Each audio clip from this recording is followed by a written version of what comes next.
अपहरण झाल्याची घटना मोठी घडलेली आहे आणि त्या दोघांनाही आपण सोडवण्याचं आपल्याला यश आलेलं आहे. अकोल्यावरून त्यांना आपण ताब्यात घेतलेलं आहे. काय नेमका प्रकार? एक मामा भाषा आहे.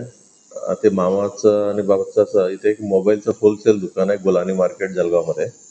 या दोघांना रविवारच्या दिवशी म्हणजे 15 फेब्रुवारीच्या दिवशी सायंकाळी 5:30 वाजता एक पार्सल आलं म्हणून जळगावला एका ठिकाणी बोलवण्यात आले होते.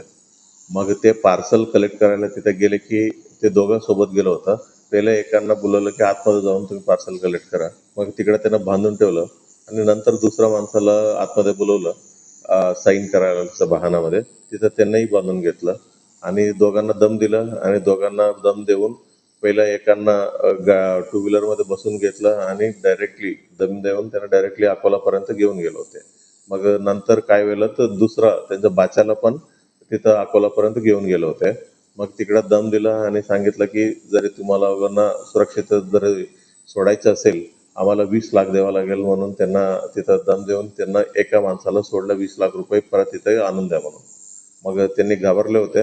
तिथं अकोल्यात सोडलेल्या एक माणसांनी त्यांच्याच नातेवाईकांनी कोणाला तरी कॉन्टॅक्ट केलं आणि त्या जळगावात आलं आणि रात्री 4:30 वाजता शनीपेठ पोलीस स्टेशनमध्ये जे फिर्यादी पोहोचले. मग शनीपेठ पोलीस स्टेशनला पोहोचल्यानंतर ओव्हरऑल प्रकरणात म्हणजे कोणत्या नंबरमधून त्यांनी फोन केलं होत्या, तिथं कुठे गेलं होतं ही सर्व माहिती घेतल्यानंतर ते एक्झॅक्टली अकोल्यात गेलं होतं म्हणून माहिती पडलं.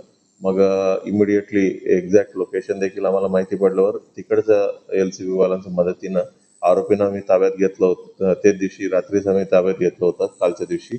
आणि जे अजून त्यांच्या ताब्यात एक होता बाच्या त्यांना देखील आम्ही रेस्क्यू केलेलं आहे.